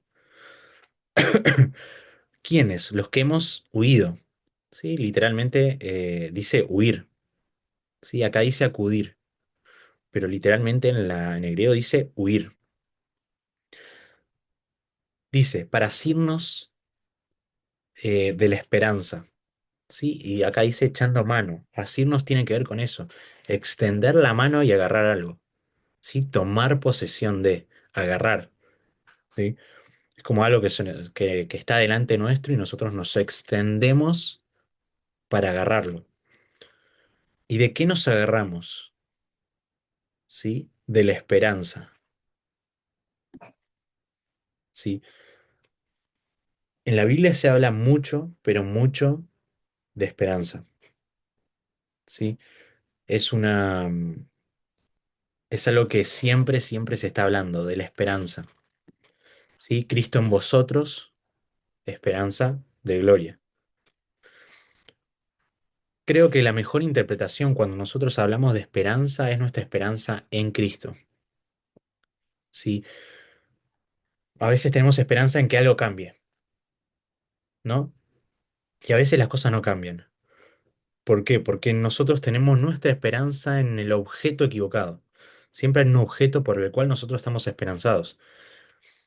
Si nosotros, por ejemplo, tenemos una relación, nosotros queremos que nos vaya bien, ¿no? Tenemos un matrimonio, nuestra esperanza es que estemos juntos hasta el fin, ¿no? Pero nuestra esperanza, específicamente en todo el Nuevo Testamento, o en la mayoría del Nuevo Testamento, no se está refiriendo a, como les dije también con la fe, no se está refiriendo a la fe, o a la esperanza en este caso, en algo, ¿sí? Sino en alguien, ¿sí? Esperanza puesta delante de nosotros. Eso se va a repetir en el famoso versículo del capítulo 12, puesto los ojos en Jesús, el autor y consumador de nuestra fe. Y eso va a estar también repetido en el capítulo 11 cuando se dice que todos ellos fueron héroes y perseveraron por lo que tenían delante de ellos. Y lo que tenían delante de ellos era Cristo. Sí, eso lo vamos a ver específicamente en el capítulo 11. ¿Por qué le hicieron todo eso? Porque ellos perseveraron. Por Cristo, porque pusieron la mirada en Cristo. ¿Qué es lo que Dios, lo que Abraham vio en el monte? ¿Qué es lo que él previó? ¿Sí? Que Jehová será visto. Abraham vio a Jesús. ¿Cómo lo vio? Obviamente no como lo tenemos nosotros bien revelado por medio de las Escrituras. Lo vio con un velo. ¿Sí? ¿Y qué es lo que vio Abraham? Vio a Jesús siendo sacrificado en lugar del Hijo. ¿Sí? Una sustitución. Acá pasa lo mismo. Tenemos la esperanza puesta en el futuro, en Cristo, en que vamos a estar con Él, en que vamos a morar con Él, en que vamos a estar en una comunión eterna con Él. Esa es nuestra esperanza. Cristo, la persona misma de Cristo es nuestra esperanza. No en que nos va a ir bien, no es que vamos a tener un mejor trabajo, no es que vamos a vivir largos años y largos días, sino que nuestra esperanza está puesta directamente en la persona de Cristo, independientemente de las situaciones, de nuestros deseos y de cualquier otra cosa, ¿sí? La esperanza puesta delante de nosotros, que Dios no cambia, y como Dios no cambia y nos prometió que nosotros estaremos con Cristo, nosotros tenemos la mirada puesta en eso. ¿Qué es lo que está delante de nosotros? Cristo, ¿sí? Entonces, 19. ¿Y por qué le estoy hablando a Cristo? Porque lo va a decir después. Dice, la cual tenemos como seguro y firme ancla del alma y que penetra dentro del velo, donde Jesús entró por nosotros como precursor, hecho sumo sacerdote para siempre, según el orden de Melquisedec. ¿Cuál es la esperanza puesta delante de nosotros? Jesús, ¿sí? Es lógico, pero muchas veces nosotros ponemos la esperanza en que tengo esperanza de que esto va a cambiar, ¿no? Pero es incorrecta, conforme a estos versículos, es incorrecta esa mirada. Nosotros ponemos y estamos esperanzados en que Cristo lo puede cambiar, no en que esa acción va a cambiar, o esa persona va a cambiar, o que esa situación va a cambiar. Nosotros pensamos que Cristo puede cambiar esa situación. Pero ¿qué pasa si no hace eso? Si nosotros ponemos la esperanza en algo que va a pasar o que creemos que va a pasar y no pasa, nos decepcionamos, ¿no? Y va a ser el punto y eso va a ser la idea general de toda esta exhortación, ¿sí? De que nuestra esperanza está en Él, no en la situación, no en las persecuciones, ¿sí? A veces nosotros tenemos malas concepciones de lo que es fe y de lo que es esperanza, ¿sí? Nuestra esperanza es Cristo y ya está, no hay otra esperanza, no podemos depositar nuestra esperanza en otro, en otra cosa. Nuestra esperanza es Cristo. Y fíjense, se conecta de forma perfecta después con Melquisedec. ¿Por qué? Porque dice que tenemos segura y firme ancla del alma. Acá está hablando como si fuese otra vez un bote. Sí, eso lo vimos en los primeros capítulos, que es como lo que está pensando el autor es un barco que está yendo a la deriva. Pero cuando Cristo está como la esperanza, entonces ahí tenemos un ancla y nos permite perseverar. No nos deja que nosotros nos caigamos del bote, ¿sí? Que se salga todo, que nosotros yemos por la deriva del mundo, ¿sí? De Satanás, hacia el destino de la condenación eterna. Eso es lo que está diciendo, ¿sí? Cristo, esa esperanza que está delante de nosotros, es segura y es firme. Fíjense, no en las circunstancias que nosotros vivimos como persona de forma terrenal, sino para el alma, algo más profundo. ¿Sí? No es solamente que a veces pensamos tanto en lo que nosotros nos pasan ahora en este mundo que nos olvidamos que la salvación y todo lo que tiene que ver con el cristianismo tiene que ver más con nuestra eternidad y lo que va a pasar eh, a lo largo de toda la eternidad que en lo que nos está pasando ahora. ¿Sí? Fíjense que nuestra seguridad está en algo que nosotros no vemos. ¿Sí? Nuestra seguridad está en algo que nosotros vamos a disfrutar por toda la eternidad, pero que nosotros no tenemos ni idea de cómo es, ¿sí? Entonces, esa es una de las características, ¿sí? Que este Cristo es el ancla de nuestra alma. Y fíjense, esta esperanza, Cristo, no solamente que es el ancla de nuestra alma, sino que penetra hasta dentro del velo. Y ahí es donde nosotros vimos Levítico 16. ¿Sí? ¿Se acuerdan que nosotros lo vimos, Levítico 16, la semana pasada? Y vimos esto, ¿sí? Que solamente una vez por año el sumo sacerdote, podía entrar, ¿sí? Penetrar el velo, una vez por año. Pero acá está diciendo que este Cristo, esta esperanza, penetra hasta dentro del velo. Este bote, por así decirlo, con esta ancla, ¿en dónde se ancló? ¿Sí? ¿En dónde tiró el ancla? Adentro del velo. ¿Sí? Se entiende la figura, ¿no?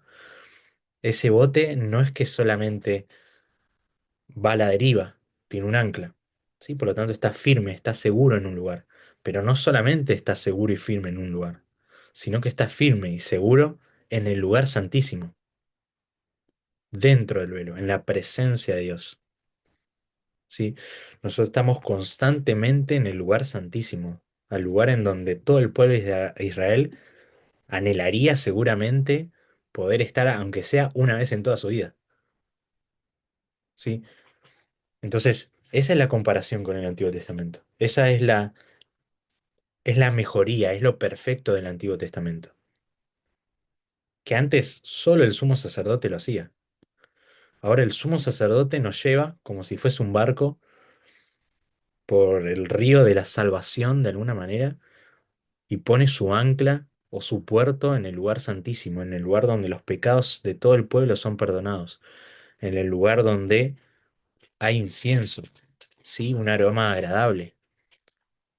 Que eso lo vemos en Primera de Corintios, si no recuerdo mal, o segunda de Corintios, que tenemos perfume de vida para vida y de muerte para los que no creen.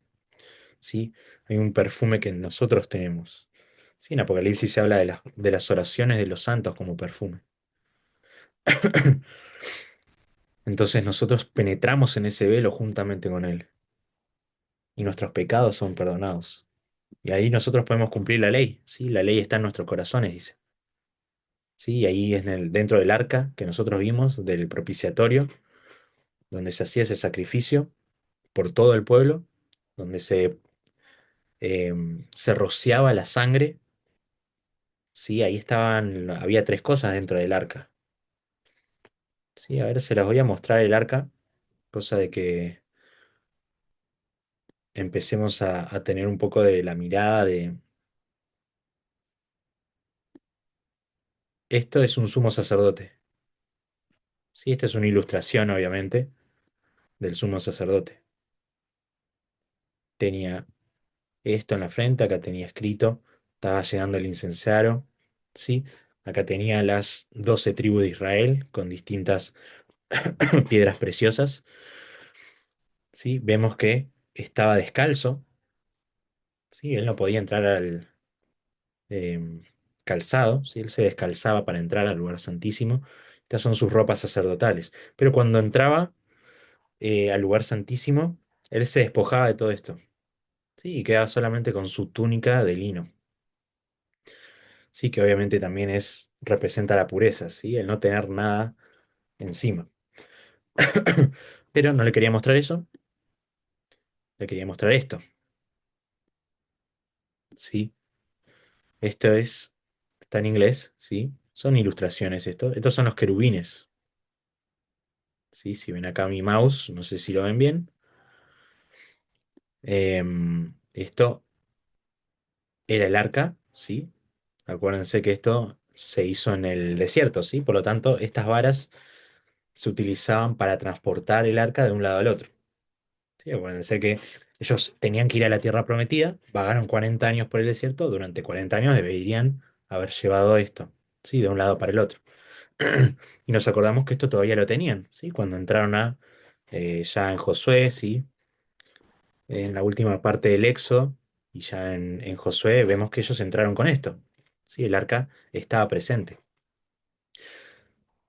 Fíjense que están los querubines, todo esto estaba hecho de oro, hecho de madera, estaba todo confeccionado, ¿sí? De una forma especial por Dios, ¿sí?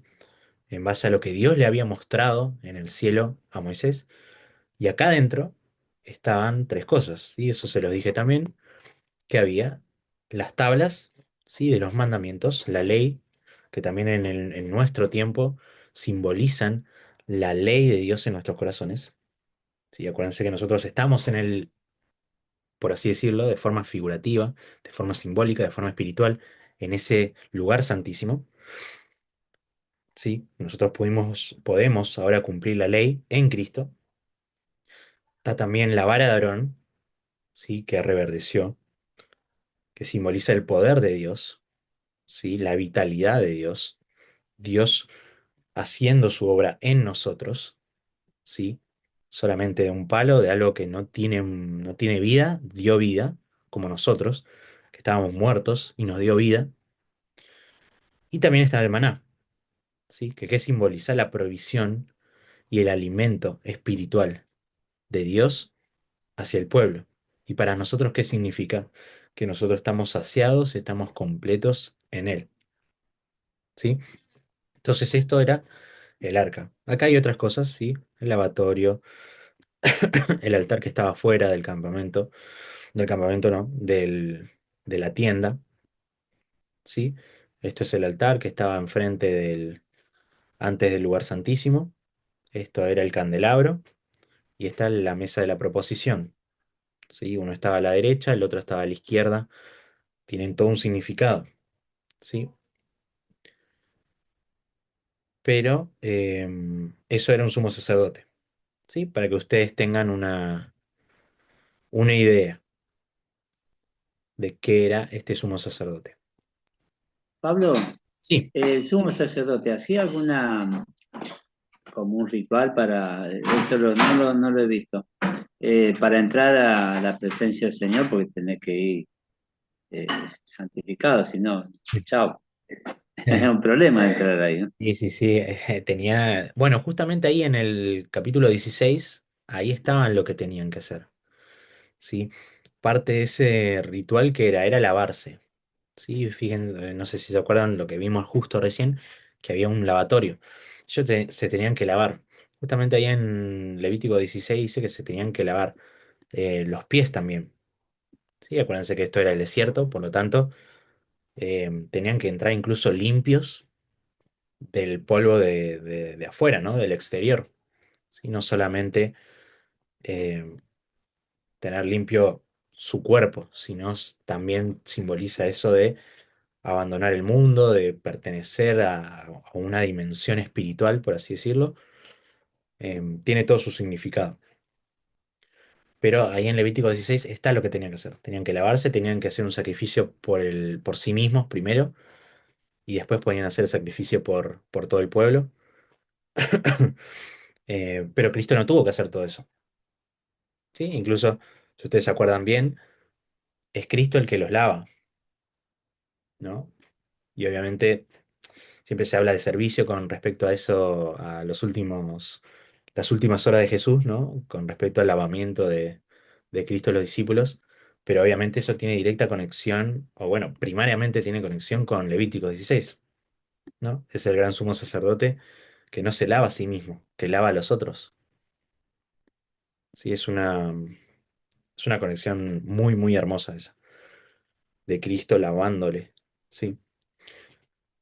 Que ya es, como es el sumo sacerdote, pero es perfecto sumo sacerdote, no tiene que lavar sus propios pies, ¿sí? Tiene que lavarle los pies a los otros. De alguna manera siendo o teniendo esta imagen de Cristo, el sumo sacerdote, nosotros injertos en él como sacerdotes, ¿sí? Que nos lleva a nosotros al lugar santísimo. Y de la misma manera que el sumo sacerdote tenía que lavarse los pies y entrar limpio, Cristo es el que nos limpia a nosotros como si fuésemos nosotros los sumos sacerdotes. ¿Sí? Pero obviamente de forma inferior como sacerdotes. Entonces, vemos que Él penetró dentro del velo y Él nos permite morar ahí de forma segura y firme, que también es lo que dijo en el capítulo 4, ¿no? De que Cristo, ¿qué es? Es nuestro gran sumo sacerdote que nos permite entrar confiadamente al trono de la gracia, ¿sí? Y acá representado por el lugar santísimo. Entonces, ¿qué dice? Jesús entró por nosotros como precursor, ¿sí? ¿Qué quiere decir esto? Que había uno que fue primero para que después entraran muchos. Este es Cristo, ¿sí? Nosotros podemos entrar porque Él entró primero. ¿Hecho qué? Sumo sacerdote para siempre, según, y acá viene nuestro personaje misterioso, Melquisedec, ¿sí? Según el orden de Melquisedec. Y acá está en contraste directo con Aarón, ¿sí? Ya se habló de Melquisedec, ¿sí? ¿Cuándo se habló de Melquisedec? Cuando vimos el Salmo, ¿sí? Por tanto, juró Jehová. Dice que él lo hizo según el orden de Melquisedec. Ahí lo vamos a ver. Juré Jehová y no se arrepentirá. Acuérdense que esto obviamente también tiene referencia con lo que dijo antes, que Dios es inmutable, que Dios no cambia. Por lo tanto, no se va a cambiar tampoco el sacerdocio, ¿sí? Tú eres sacerdote para siempre, según el orden de Melquisedec, ¿sí? Que esto es el Salmo 110, ¿sí? Tú eres sacerdote para siempre, según el orden de Melquisedec. Y esto se aplica directamente a Cristo. Lo vimos ahí en Hebreos capítulo 5, Hebreos capítulo 1, ¿sí? Melquisedec, ¿sí? Capítulo 5, capítulo 6, y acá en el capítulo 7 se va a hablar mucho de Melquisedec. Y va a ser la otra gran diferencia, ¿sí? Entre el Antiguo Testamento, entre la sombra y lo nuevo, lo perfecto, lo pleno, lo completo, que es Cristo. ¿Qué es lo que va a hacer el autor? ¿Sí? Nos quedan 2 minutos. ¿Qué es lo que va a hacer el autor ahora con Melquisedec? Va a utilizar a Melquisedec como un ejemplo o como un tipo o como una enseñanza. Ahora lo vamos a profundizar eso, la clase que viene, de la vida de Melquisedec, de este personaje que aparece de la nada en Génesis, ¿sí? Génesis 14, si no recuerdo mal, em, y lo va a comparar con Cristo, ¿sí? Nos quedan 2 minutos, así que les digo lo último, oro, y ya están liberados, ¿sí? Cuando se habla de Melquisedec y todos estos pasajes de Melquisedec y de Aarón y de todas las comparaciones, hay dos posturas principales, ¿sí? Ustedes la tienen que saber, dos posturas principales. ¿Quién es este Melquisedec? O una cristofanía o un arquetipo de Jesús, ¿sí? Dos palabras principales, ¿sí? Que ustedes tienen que conocer. ¿Es una cristofanía o un arquetipo? ¿Sí? Esas van a ser las dos posturas. Las dos posturas tienen sentido, ¿sí? Yo no le voy a decir a ustedes, sí, Melquisedec era Jesús, porque el texto no lo aclara, ¿sí? Tampoco les puedo decir que Melquisedec no era Jesús, porque tampoco está claro. Lo más probable, yo fui cambiando igual la postura em, a medida que pasó el tiempo. Primero pensé o aseguré que era una cristofanía, ahora estoy creyendo más que es simplemente un arquetipo, ¿sí? De que Melquisedec literalmente era una persona que existió en ese momento y em, era un rey de verdad, ¿sí? Que nació y murió, no en base a lo que estaba diciendo después, de que no tiene padre, de que no tiene madre, ni genealogía, ni que tiene principio de días, ni fin de vida, sino que lo que estás utilizando acá es una comparación. Pero ustedes tienen que saber esto, ¿sí? Están las dos posturas, tanto de que es literalmente Cristo encarnado en el Antiguo Testamento.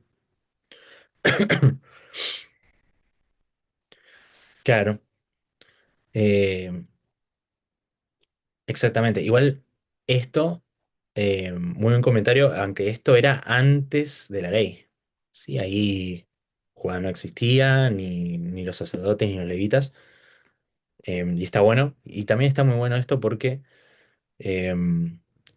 por eso es superior Jesús, porque tiene un sacerdocio que no es levítico. ¿Sí? Y eso lo vamos a ver la clase que viene. ¿Sí? Así que ahí terminamos el capítulo 6 y con esta introducción al capítulo 7.